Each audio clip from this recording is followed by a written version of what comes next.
com os amados aqui. E a gente, como igreja do Senhor, somos chamados como o povo do livro. As Escrituras precisam ser, para todos nós, como seguidores de Cristo,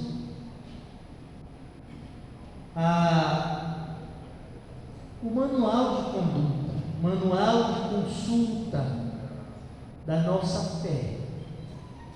Nós até damos uma frase lá de um grupo evangélico de alguns séculos atrás, que a Bíblia é a nossa única regra de fé e prática.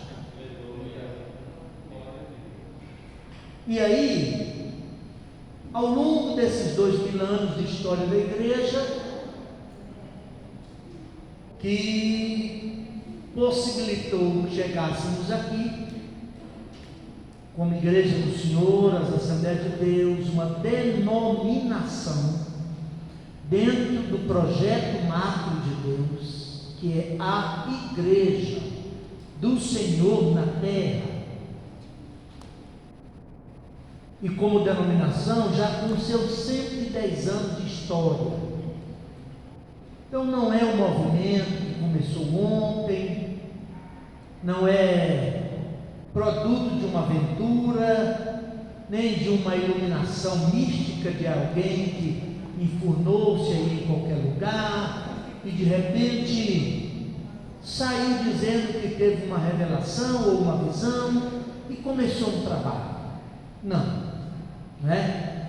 Já temos aí 110 anos de história, de estrada percorrida, meu Deus. E isso demanda ou exige que eu e você, como crentes, antes de ser assembleanos, como denominação, como adjetivo ou substantivo adjetivado, que me identifica dentro do arcabouço da fé evangélica brasileira, antes mesmo de ser assembleano, ser cristão. E por ser cristão, há um conjunto de verdades e postulados ou afirmações de fé que me define como tal. Não é? Alguém chega para você e pergunta: qual é a sua fé? Eu estou dizendo: a minha fé no sentido de qual é a sua confissão? O que você crê? Qual é a sua crença? Qual é o conjunto de verdades que define a estrutura da sua fé, da verdade que você abraçou, na qual você acredita e, evidentemente, no poder e na força do Espírito pratica? E o termo utilizado para configurar, conceituar, definir, estabelecer esse conjunto de verdade, chama-se a teologia. Alguém perguntaria: pastor, o que é teologia? Teologia é a tentativa, vou colocar assim, de dar uma consistência às doutrinas que nós professamos como cristãos. Eu digo consistência, eu esqueci uma palavra aqui, consistência inteligente e plausível no sentido de que ela não discrepa, ela não é absurda em relação às questões da vida e do mundo. Implica dizer que ela tem sentido, ela tem significado. E dentro da teologia, nós temos aí N doutrinas, N verdades, N postulados, N afirmações, que compõem a estrutura vamos dizer, a estrutura arquitetônica, como a estrutura arquitetônica desta casa de oração, ou de uma casa lá. Nós temos essas doutrinas dentro da teologia, que é, vou repetir, vou tentar aclarar um pouco mais. Teologia é a tentativa de dar uma visão ou uma elaboração mais sistemática e coerente entre as diversas verdades que eu e você abraçamos.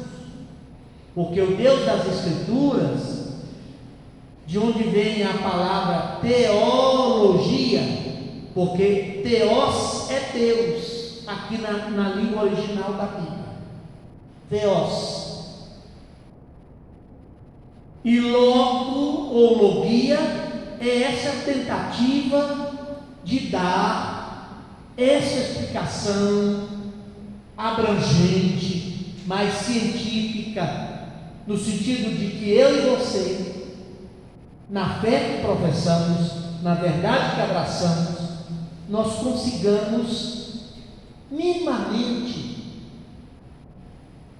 colocar as peças do todo no seu devido lugar, porque Deus não é contraditório. Deus não fala uma coisa aqui em determinado texto da Bíblia e fala outra ali na frente. Deus não entra em contradição, porque Deus não pode errar. E aí, dentro da teologia,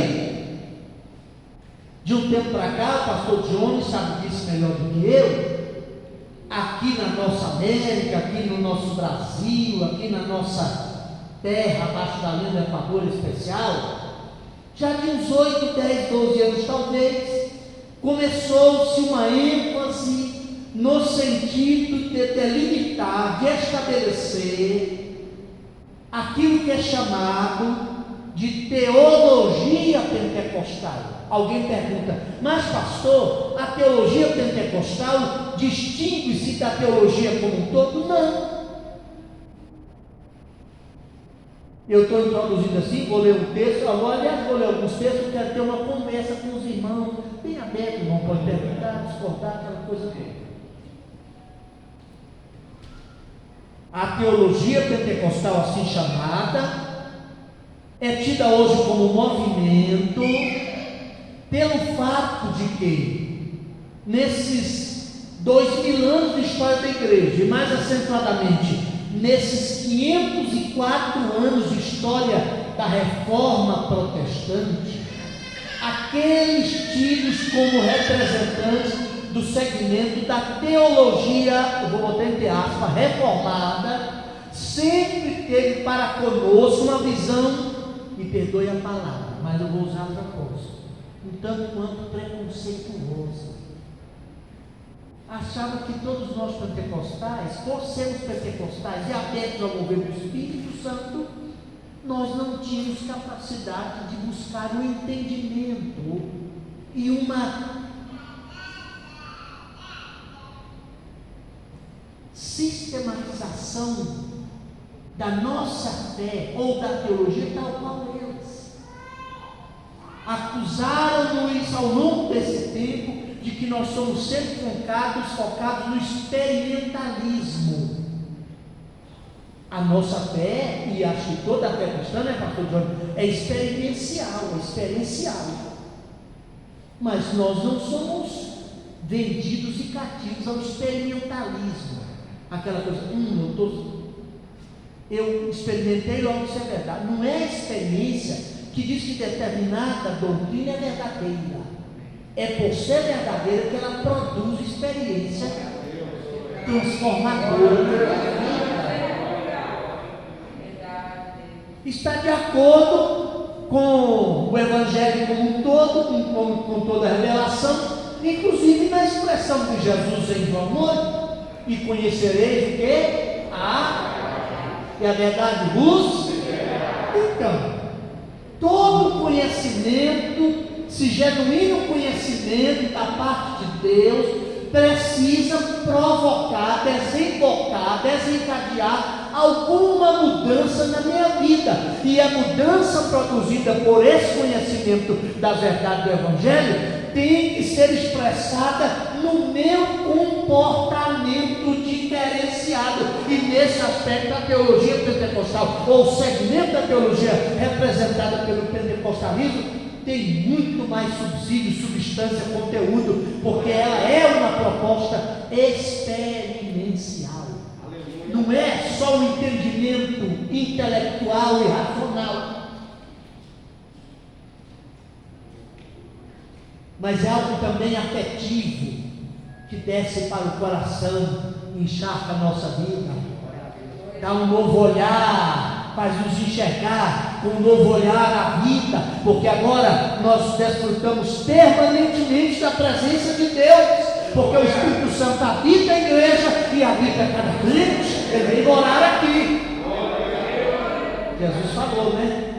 Com os discípulos lá, se ser assunto ao céu, olha, eu vou dizer para vocês, eu percebo que eu vou parafrasear muito respeitosamente os textos de Jesus na lavra do evangelista João, lá no capítulo 13, depois repetindo em 14, alguns versículos no capítulo 16. Eu vejo que vocês estão um pouco tristes, porque eu disse que por um pouco me vereis, mas de repente por mais um pouco não me vereis.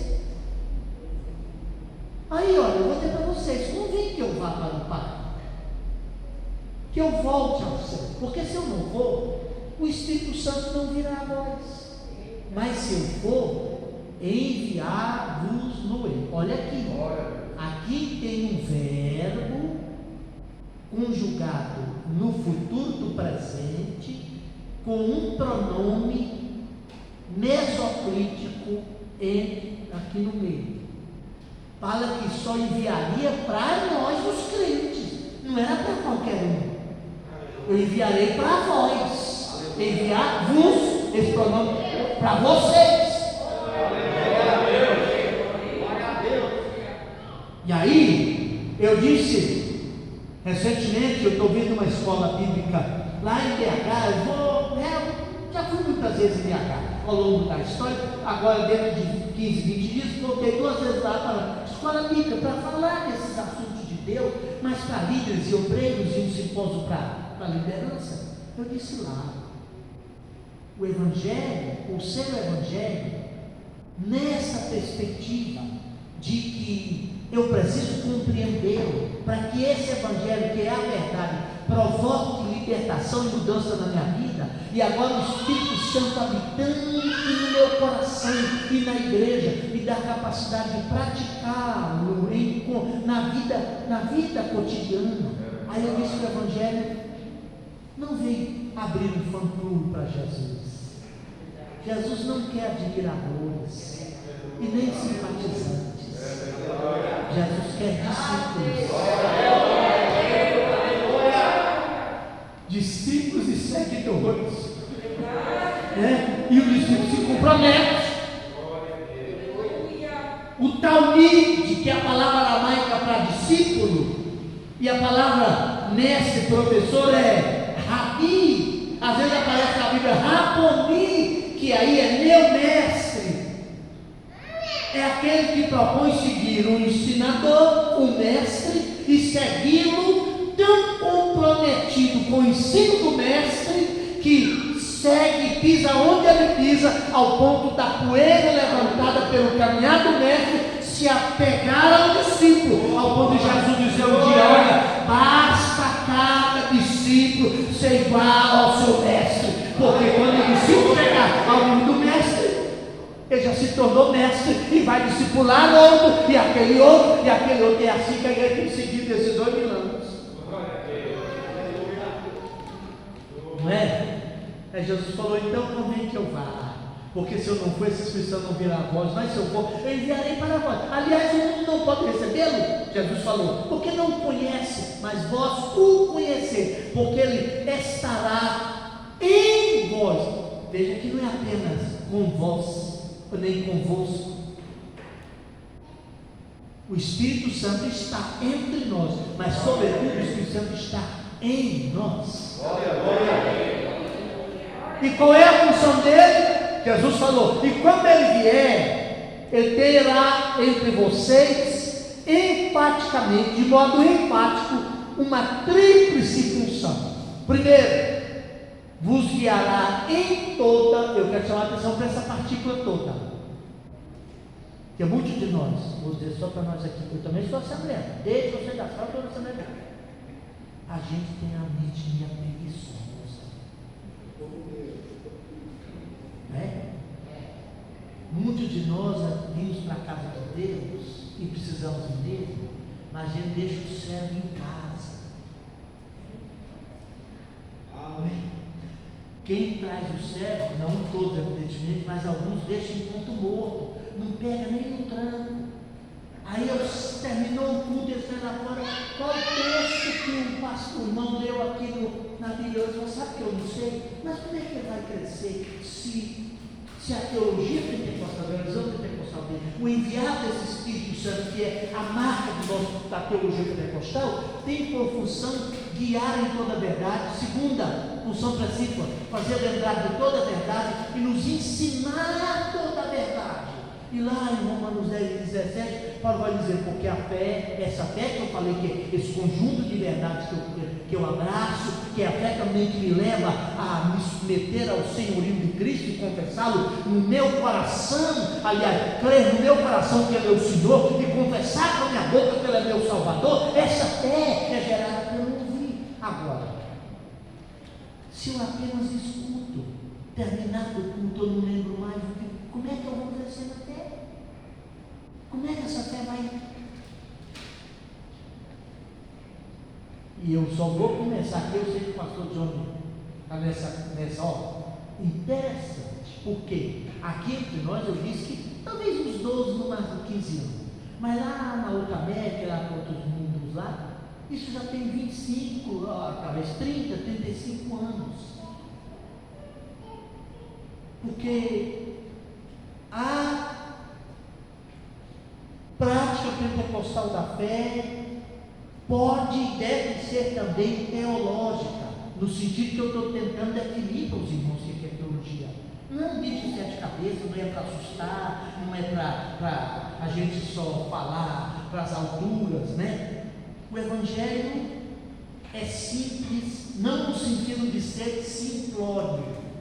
Quando você lê na Bíblia assim, não apartai da simplicidade que há em Cristo Jesus. É porque o Evangelho não é múltiplo. O Evangelho é uno, no sentido que eu falei que Deus não pode discrepar. Você foi lá da escola, lá no primário, eu já tenho, eu não vou dizer se eu vou achar que eu sou velho demais, mas era bem lá na década de 70 para lá. Quando eu comecei na alfabetização, lá na roça, ainda tinha palmatório. Eu nunca levei palmatório não, mas minha irmã, eu cheguei e encheu a mão de levar palmatório, porque ela tinha dificuldade de aprender matemática. E lá, professor chamado Frederico, pior que eu estou aqui em Goiânia, ou melhor, ele está velhinho, 90 e poucos anos aqui em Goiânia. Eu encontrei ele aqui, passou recentemente. E lá a gente estudava o conjunto simples e o conjunto composto. Eu não tinha isso lá na matemática, lá nas cartilhas antigas. Quando diz que Jesus é simples, o Evangelho é simples, Deus é simples, não é no sentido que é simplório, que eu não preciso usar a minha mente para entender, para raciocinar. Eu tenho que entender. Ele é assim no sentido que ele não é muito, no sentido de que agora ele é verde, amanhã ele é amarelo, agora ele só tem um elemento, amanhã ele já tem dois elementos, aí hoje ele é conjunto simples, amanhã ele já é composto. Não, Deus não muda, ele é imutável. O Evangelho é imutável. Agora eu quero para a gente aplicar alguns detalhes aqui, que você vá comigo para a Bíblia, no livro dos Atos dos Apóstolos, inicialmente o capítulo 2. Vamos pensar um pouquinho nisso aqui. E até nós temos na harpa cristã, que é o nosso hino, alguns hinos que falam sobre isso, né? O 24, eu acho que eu fico cantar com esse livro. Eu estou na igreja desde criança. Meu pai fazia culto em casa e mandava a gente cantar hino. E eu toquei na banda muitos anos, e ainda hoje eu canto uns 300 e tantos hinos da harpa de cor. Que aprendi, né? E tem o 24. No Pentecoste sucedeu o que Jesus falou, pois de repente lá do céu um vento assoprou, que veio a casa toda encher os corações com muito poder, poder, poder, poder pentecostal. Ó, vem nos inflamar, vem nos renovar, ó, vem se vem ao chamar divinal, teu povo batizar. Às vezes a gente cansa de cantar os hinos da harpa, porque a gente imagina que, é claro que o Salmo 33 diz tocar bem com arte, mas nós precisamos voltar a cantar os hinos da harpa, ainda que seja a capela, que a gente vai passar a cantar pensando, e não só. Aleluia. Né? Mas Atos 2, eu quero ler inicialmente os versículos 14 até o versículo de número 16. Pedro, porém, olha aqui, pondo-se em pé com os 11 apóstolos, levantou a sua voz e disse-lhes: varões judeus, e todos os que habitais em Jerusalém, seja-vos isto notório, e escutai. Eu não falei de escutar? Agorinha? De ouvir? Escutai as minhas palavras. Estes homens não estão embriagados como vós pensais, sendo a 3ª hora do dia. Mas isto é o que foi dito pelo profeta Joel. Até aqui. Agora vamos para o capítulo os versículos de número 37 até o 40. E ouvindo, Pedro chamou atenção para eles ouvirem. Aqui aparece um verbo, e eles ouviram, pastor. E aquela turma, ouvindo, eles vêm, o auditório. Isso o quê? Porque Pedro falava. Isso, compungiram-se em seu coração e perguntaram a Pedro e aos demais apóstolos: que faremos, varões e irmãos? E disse-lhes Pedro: arrependei-vos e cada um de vós seja batizado em nome de Jesus Cristo para perdão dos pecados, e recebereis o dom do Espírito Santo, porque a promessa vos diz respeito a vós, a vossos filhos e a todos os que estão longe, a tantos quantos Deus nosso Senhor chamar. E com muitas outras palavras isto testificava e os exortava, dizendo: salvai-vos dessa geração perversa. Capítulo 8 agora de Atos também. Capítulo 8. Eu quero ler aqui apenas uns 4 versículos. Versículo 30. E correndo Filipe, ouviu que determinada pessoa, eu vou explicar depois aqui, lia o profeta Isaías e disse: entendes tu que lês? Então é preciso ter entendimento. Entende tu o que lês? E ele diz: como poderei entender se alguém não me ensinar? E rogou a Filipe que subisse com ele e se assentasse. Subisse em quê? No carro que ele viajava.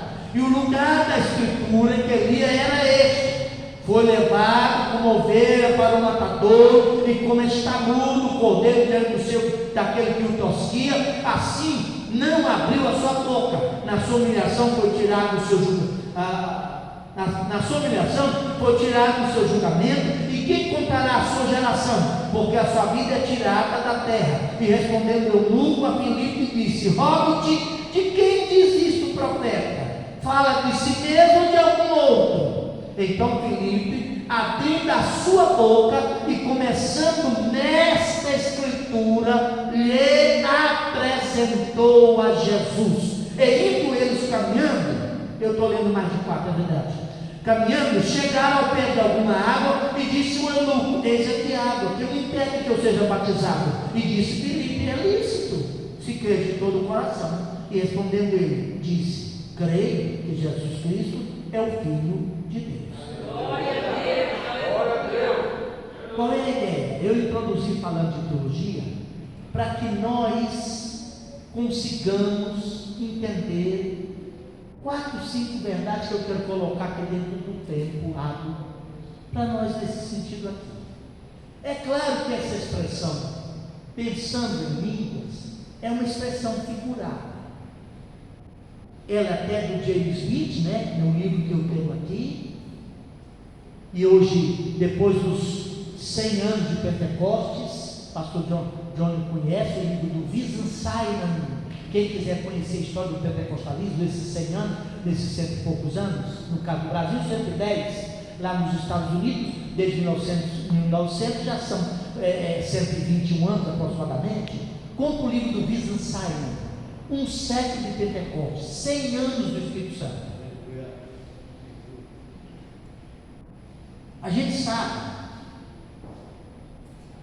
que por causa daquilo que eu já coloquei, de que outros segmentos e outras correntes da teologia cristã sempre tiveram para conosco uma ideia um pouco equivocada com relação à nossa capacidade de pensar a fé. Aí eu quero, pastor João, tomar a ideia aqui de pensando em línguas. É claro que línguas estranhas é a marca maior do pentecostalismo e do mover do Espírito, como está nesses textos que eu li aqui, pelo menos no primeiro texto, e no texto de Atos 10, que o nosso irmão leu aqui esta noite. Mas eu quero tomar pensamento aqui, dentro da ideia de teologia, de cosmovisão. O que é cosmo? Já foi explicado talvez em outras aulas aqui. Cosmo é a palavra para mundo. Visão é visão, enxergar. A maneira como a gente enxerga o mundo, a vida, no seu aspecto amplo. O cristianismo é uma cosmovisão. Se nós tivéssemos, aí eu falo nós, bem sentido largo, ao longo desses 2000 anos de cristianismo, conseguido formatar essa cosmovisão com a unção que o Espírito Santo deu a nós, a igreja, nós não estamos enfrentando, por exemplo, de alguns anos para cá, né, pastor? Um processo de desconstrução de toda a cultura ocidental cristã. Porque eu tenho falado, ensinado muito ultimamente, falado muito não, ensinado muito não, dito sempre ultimamente, de que de um tempo para cá, nós temos muito adesismo religioso na fé evangélica, mas a maioria dos crentes que assentam em crente evangélico não tem mais a mentalidade de Cristo, o pensamento cristão. Eu quero tomar cosmovisão e teologia no sentido, o que pulula a nossa mente? Qual é as forças e diretores, ou seja, as verdades que delimitam e definem o nosso modo de vida. E aí, via de regra, a nossa tendência, e eu preciso dar uma palmatória honestamente admitir, que às vezes no pentecostalismo, até o nosso assembleio desses 110 anos de história, nós compartimentalizamos por demais.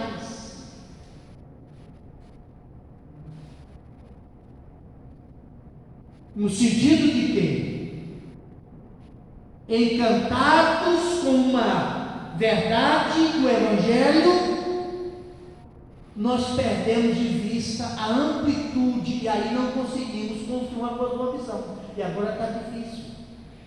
Eu tenho um pastor amigo lá de Minas Gerais, amigo de confidenciar. Eu deixo chorar, assim, até quase literalmente chorar, porque ele é pastor de um grande campo, mais de 15 mil membros no campo dele tem.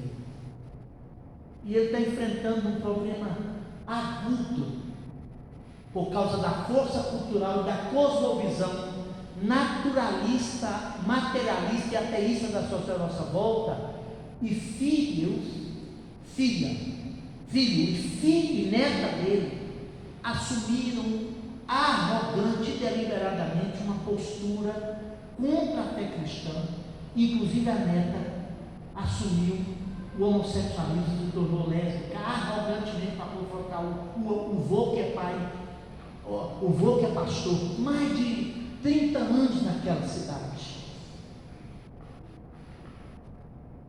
E aí nós temos todo um arcabouço de verdades, mas que de repente a gente não conseguiu dar maior inteligibilidade, entendimento e absorção dessas verdades, para que, em sendo entendidas, ela provocasse libertação da nossa mente e da nossa vida, e através do poder do Espírito nos capacitasse a praticar uma outra vertente de valores e moralidade e comportamento ético nessa sociedade sem Deus e uma vida aí fora.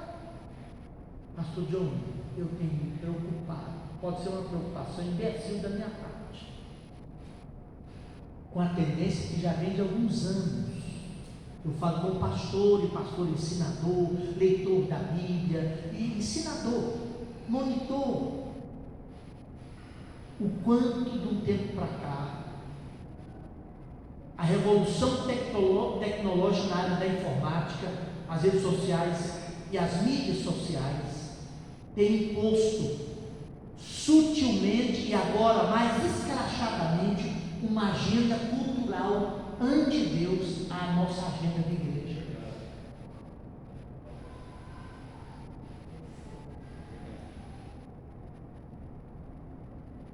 E não deveria ser assim. Aí eu tomo aqui 3, 4 aplicações e encerro dentro do primeiro. No texto de Atos 2, o que motivou a expressão do ter, eu quero colocar isso como, vamos dizer assim, caminhos, fatores, diretrizes para a construção de uma teologia ou de uma cosmovisão cristã que tenha uma teologia que seja consistente, coerente com o todo, para que nós saiamos do particular e enxerguemos o geral. Porque via de regra nós nos esquecemos que é a ideia, que via de regra também se torna ideologia, é que domina o mundo, ainda que usando a força e o braço dos trouxas. Aí quando eu vejo que ele diz assim, não, mas eu não quero entender muito não, eu e tal, e ele não procura minimamente saber o que é, o que de fato o torna e o faz cristão, a partir das verdades que ele abraçou como conjunto da sua fé, ele fica facilmente manipulável pela ideologia da cultura dominante à nossa volta. Ele está acontecendo com o nosso país. Não tenho tempo aqui para fazer uma análise até não é o caso de fazer uma análise de mérito, mas uma constatação. Veja bem, fizemos agora ontem 132 anos de república, desde que o Marechal Deodoro da Fonseca proclamou lá a república lá em 15 de novembro de 1889. E a todo um jeito, a toda uma maneira, a todo um estilo corruptor de fazer, de administrar, de fazer política nessa nação. Vem esse homem aí, eu não estou nem angelicalizando e nem demonizando ninguém, porque o perigo é quando a gente só vive no 8 ou no 80, tem gente que nunca consegue encontrar o 40, ele está sempre nos extremos, ou ele é 8 ou 80, irmão, vamos encontrar o 40, vamos equilibrar. É sempre errado demonizar e diabolizar alguém e angelicalizar o outro, especialmente quando se trata de ser humano, inclusive esse que nos fala, eu sou filho de crente, nasci na igreja, estou na pastora, vai para 35 anos no próximo ano, mas o homem Enoque ainda é homem Enoque, por mais homem Deus que eu seja, eu ainda sou homem e estou caracterizado por tudo aquilo de negativo da natureza de homem que eu carrego. Então não seja romântico com o ser humano. Mas de um tempo para cá, esse governo instalado não quer nem colonizar, nem particularizar, esqueceu de que não conseguiria mudar, porque está arraigada uma ideia, uma ideologia. E agora, com soprou a poeira, a gente viu que a coisa está muito enraizada, e já vem de longos anos, um processo que vem de longos anos, e já está na alma cultural da nação. Eu vou dizer para os senhores, se Cristo não voltar, a igreja vai sofrer agudamente, inclusive nossa família cristã, porque essa questão do relativismo, da permissividade, do hedonismo, essas coisas todas que faz parte da evolução dessa sociedade naturalista e permissivista e fora, já instalou, meu irmão. Você vê a briga agora, eu vejo na internet, em alguns jornais aí, de confiança, porque a imprensa hoje quase não pode confiar em nada. O quanto está proliferando os tais banheiros. E agora estão envergonhados aí porque o meliante vestido de mulher, porque agora todo mundo, o trans pode entrar, o banheiro trans pode entrar aqui e acolá, foi lá e estuprou um adolescente de 13 anos. Você imagina que risco nossos netos, nossos filhos vão sofrer? Se a escola amanhã botar um banheiro trans e que entra, olha, imagina só, como é que a sua filha de 12 anos, um menino de 15, 14 anos, que os hormônios sexuais estão em ebulição, ele nem tem controle e vai entrar no banheiro, no mesmo banheiro, isso é demoníaco, mas já instalou ali, ó. E se instalou por quê? Porque nós, como igreja, esquecemos de dar respostas. Qual é a pedrada aqui? Primeira diretriz para a gente construir uma cosmovisão e uma teologia pentecostal é estar aberto ao mover do Espírito e aberto ao que a sociedade e o mundo fala. John Stott até escreveu um livro interessante nesse sentido. Ouço o Espírito e ouço o mundo. Ouço o Espírito e ouço o mundo. Atos 2 é o maior fenômeno do Pentecoste. Foi a expulsão e a descida do Espírito Santo. Jerusalém habitada naqueles dias por gente de toda a parte do Império Romano que vieram para a festa do Pentecoste. 50 dias após a Páscoa, e ouvindo aquele fenômeno, eles quiseram entender. Afluíram lá para o cenáculo e perguntaram: mas como pode ser isso? O grande problema, pastor, de tudo isso que eu estou colocando, se nós tivéssemos nessa longa história tomado esse arcabouço e deixado de lado um pouco de lado a preguiça e nos preparado melhor, no sentido de ter um pedagogo lá na universidade, de curso cristão, a gente achou, reduziu que obra de Deus só faz na casa do culto e com o microfone na mão, e aí a gente não preparou um âncora para ser um jornalista bem preparado para ser âncora do jornal, para ele ter uma opinião diferenciada. Os professores de universidade caíram tudo na mão de boiolado, me perdoe a expressão, e gente esquerdizada, e é marxista, porque nós não fomos para lá, irmão. Nós achamos que agora nós tínhamos um mundinho fechadinho aqui, e nós íamos ficar só falando língua aqui dentro. Isso é bom, é para nós mesmos, o Espírito Santo dá, mas a gente perdeu o pão da história, porque não ouviu a pergunta que veio de lá primeiro. Como pode ser isso? Como pode ser? E eles perguntaram assim: não são todos esses aí galileus, mais ou menos guardados de proporções, o mesmo preconceito que eu falei dos outros segmentos com os pentecostais?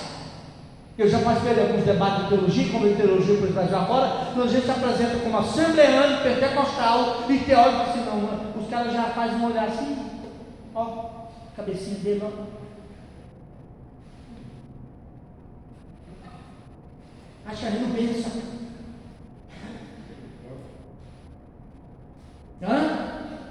Pastor João, eu estava numa conferência de teologia lá em Florianópolis. E tinha lá as plenárias e tal. E tinha um painel inteiro, outro dia um painel de debate. Uma tribuna ali, outra ali, o pessoal ia lá fazer pergunta. E cada um tinha, dos palestrantes ali, tinha 10, 12 minutos para, em tese, abordar o seu tema.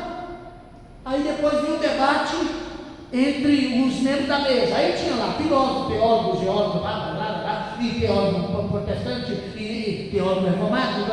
Aí um teólogo deles lá olhou para você, aí teólogo assembleano,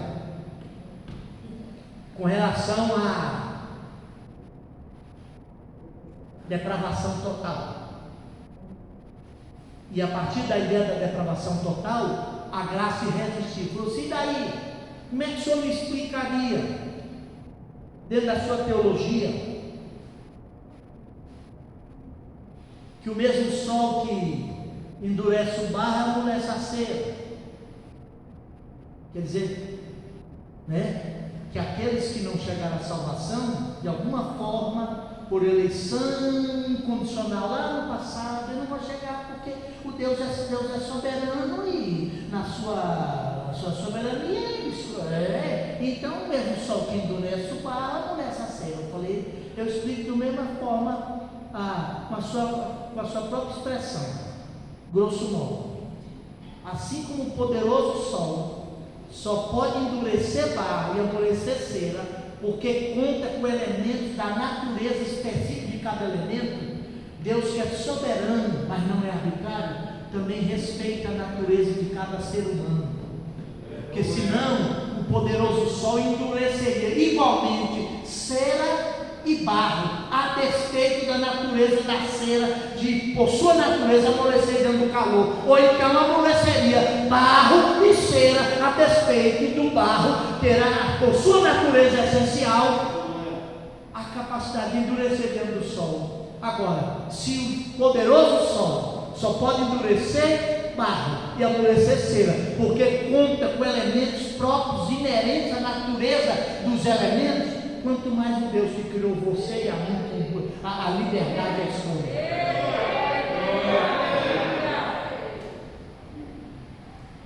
E aí, meu irmão, Pedro, então, a segunda diretriz, senão a gente passa do horário. Primeira diretriz, já ouvi a pergunta que veio de lá. Mas como pode ser isso? Não são todos esses aí galileus? Na verdade são. Mas como então os ouvimos falar das grandezas de Deus? Olha aí o que ocupava, o que eles entendiam e ouviam das línguas estranhas lá. Então, mesmo o mover do Espírito, no caso específico de Atos 2, que tinha uma variedade de línguas, é chamada aqui de glossolalia, ou línguas variadas, eram línguas entendidas pelos circunstantes lá fora, porque toda a manifestação do Espírito, por aquilo que eu introduzi, que ele viria para guiar na verdade, ensinar a verdade e fazer lembrar da verdade, ele não confunde, ele esclarece.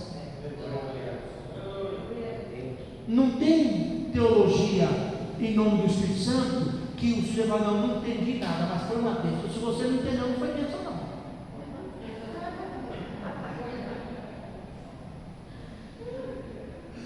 Você lembra? Não, pastor, eu fui num culto, mas tinha tanto poder de Deus lá, que o cara encheu tanto de poder que entrou debaixo do banco, só carregando o banco na copa. Se isso acontecer, é outro espírito, não é o Espírito Santo de Deus não. Pode pensar que é outro espírito.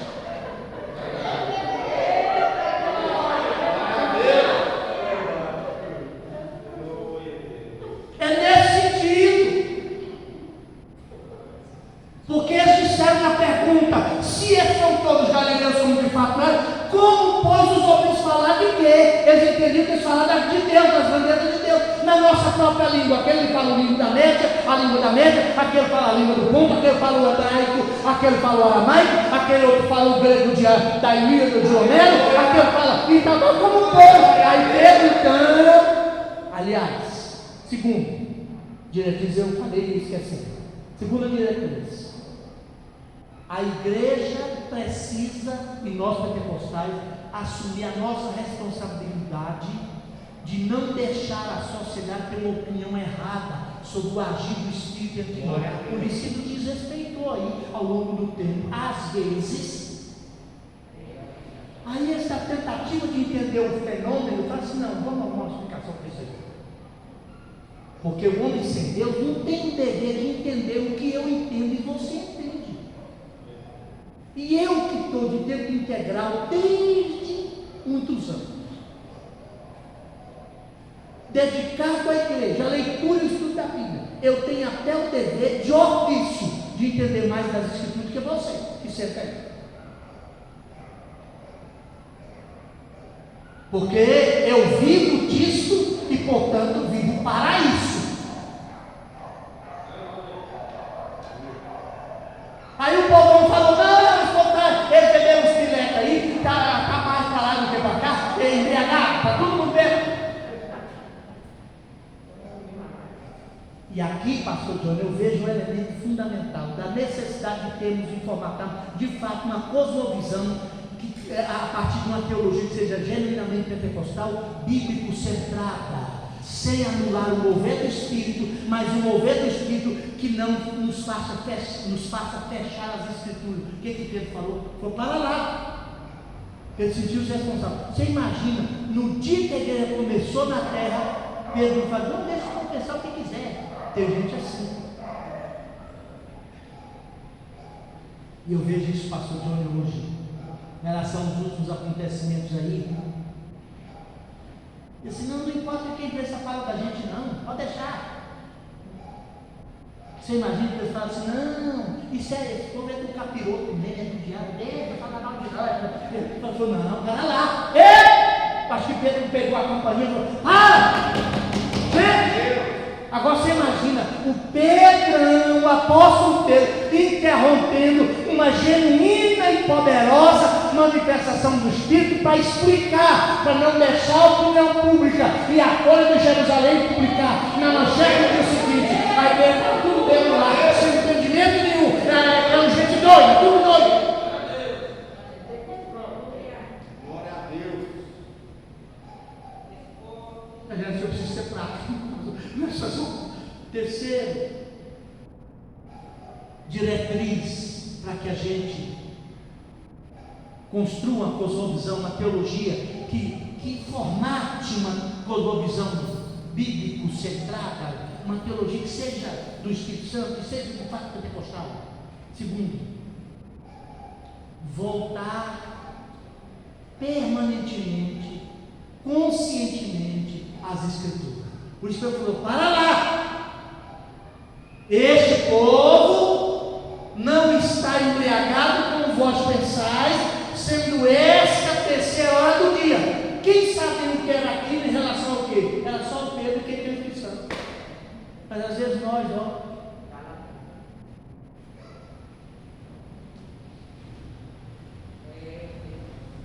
E o grande perigoso, o Johnny sabe disso melhor do que eu, pastor Johnny. Aquilo que é chamado de desconstrucionismo daquilo que eu falei de valores da nossa fé, de verdade da nossa fé, vem lá desde Jacques Derrida. Foi ele, inclusive, que cunhou o termo desconstrucionismo, né? Foucault, um americano, Richard Rorty. Aí a gente, tranquilizados e acomodados no nosso mundo pentecostal, a gente não parou de repente para dar a resposta e a explicação. E hoje a gente tem que fazer, eu vou usar uma expressão corporal assim, fazer isso aqui para arrumar narrativa, para explicar o inexplicável, para defender o indefensável, porque a gente não deu a resposta na hora lá.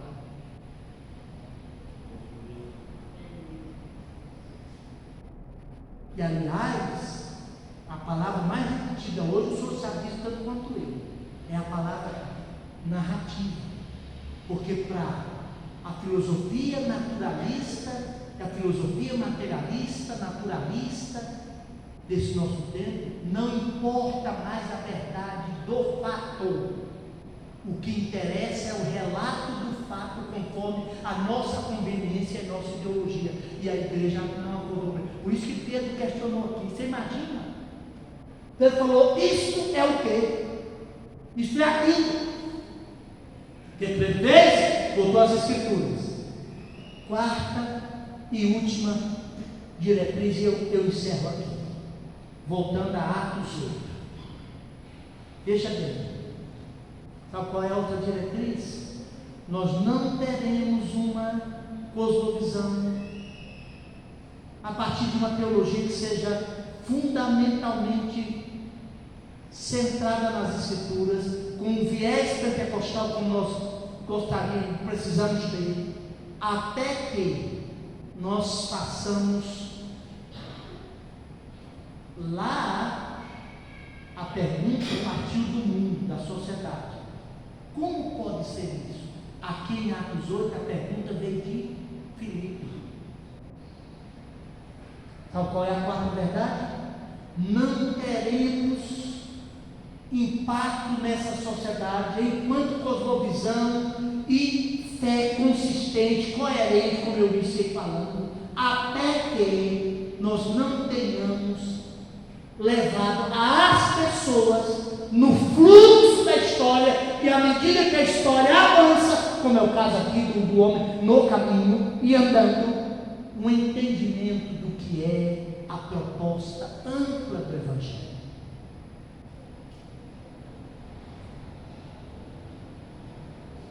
Lá em Jerusalém, apareceu um anjo a Filipe, que era diácono, mas Filipe era um homem grego. Aliás, os 7 diáconos escolhidos ali em Atos 6, todos tinham nome gregos, porque o problema era entre as viúvas de origem grega. Então vamos escolher gente da cultura grega para cuidar das viúvas gregas. E todos os 7 diáconos tinham nome grego, inclusive o Filipe. Um anjo do Senhor falou: olha, vai para o caminho que desce para Gaza, e Gaza que está deserto. E a Bíblia diz que Filipe foi. Estando agora no caminho que vai para Gaza, agora não é mais anjo. O Espírito do Senhor falou para ele: aproxima-te desse carro e acompanha. O problema não é esse. Como é que eu vou ouvir o que pulula, como eu coloquei aqui tentando contextualizar, dessas que está atingindo o seu filho? Ué, pastor, John não sabe disso, não sabe, vai ficar sabendo agora. Eu não vou falar o nome, evidentemente, por questão de ética, mas dos últimos 2 anos para cá, 2, 3 pastores dirigentes nossos abandonaram o ministério pastoral, envergonhado com situações da própria casa, porque os filhos foram para a universidade e especialmente para um curso da área de humana, e resolveu virar ateu. E pior ainda, 2 deles viraram, assumiram deliberadamente homossexualismo e passaram a morar com outro homem. E agora não adianta a gente matar o canceroso para acabar com o câncer. A gente tem que ter prevenido lá atrás, 30 anos atrás, acompanhando o bonde da história, para poder ouvir o que vai pululando a cabeça do homem do mundo. A gente não acompanhou. Na Bíblia, os homens de Deus, quando participaram da sociedade secular, eles iam para a casa de Marta, não ficava no vagão da locomotiva da história, tentando tirar a fumaça das fuças, para ver se enxergavam uns 5 metros adiante do nariz. Não, Daniel foi para a casa de Marta. O Nabucodonosor tinha que chamar Daniel. Qual é a agenda de Deus para mim, para o governo aí, ó, homem de Deus? O que é que Deus tem aí por mim? É assim, assado, cozido e temperado. E hoje a gente se esfurnou em nome de uma fé separatista, e aí a gente não acompanhou, e a gente não sabe fazer as perguntas certas na hora certa para o homem certo.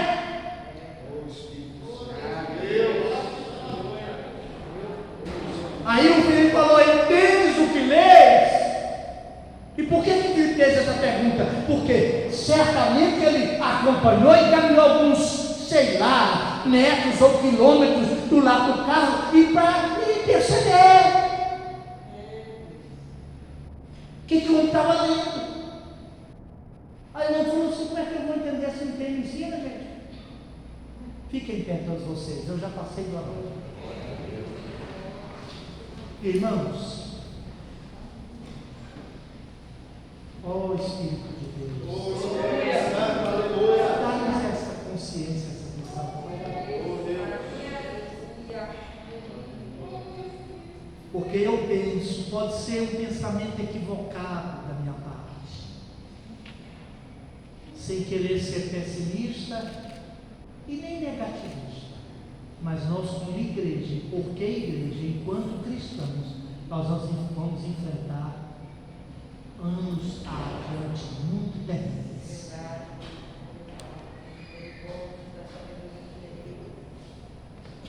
Alguém até pode dizer, mas pastor, mas isso não é profecia da... o mundo vai de um a pior.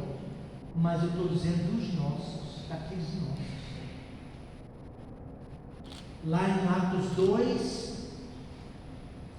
uma decisão de Pedro não deixar a multidão sair com a opinião errada. Vocês leram comigo do 37 ao 40. Aí eles perguntam, diante do esforço, tendo e ouvindo, eles perguntaram, compungidos do seu coração: que faremos? E ninguém lá de fora chegará a esse nível de perguntar o que eu farei, até que tenha tido algum entendimento da explicação. Glória a Deus, glória a Deus, glória a Deus.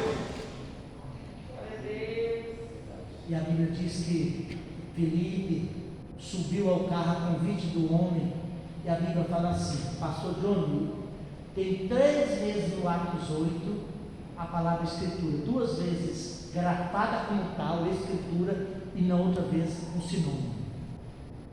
Diz assim, começando por essa escritura, e apresentou Jesus.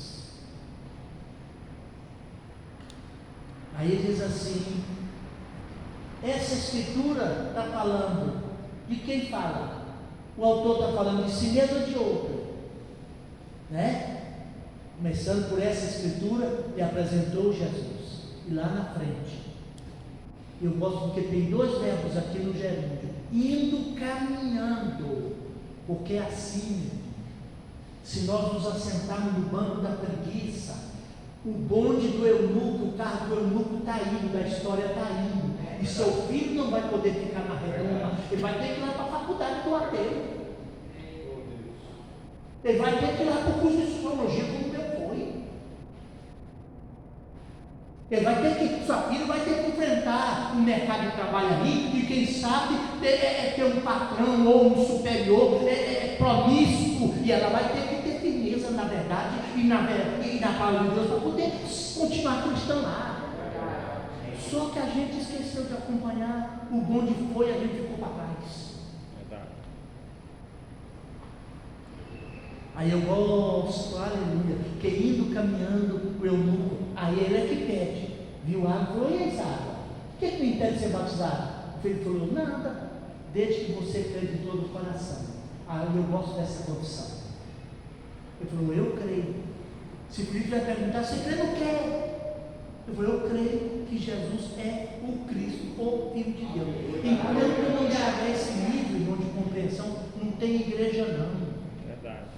Tem aglomeração em torno do nome de Jesus, mas não terá igreja. Eu preciso chegar ao nível de entendimento e compreensão para afirmar claro objetivamente, Jesus não é apenas o filho de Maria e o tutelado por José o carpinteiro. Jesus é o Deus encarnado. O Cristo de Deus.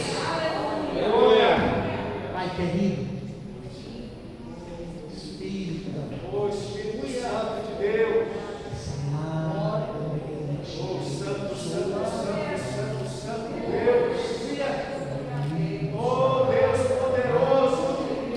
Espírito de Deus, nós estamos buscando do Senhor compreensão, entendimento, Pai, para que, como igreja do Senhor, nessa hora aguda e terrível que estamos atravessando, é verdade, nós consigamos, Pai, dar resposta às especulações, às conjecturas, por mais absurdo que aparentemente sejam da sociedade, sem Deus à nossa volta. É nós que temos o livro, é nós que devemos dizer, isso é aquilo, isso é o que foi profetizado pelo Senhor, e o Espírito agora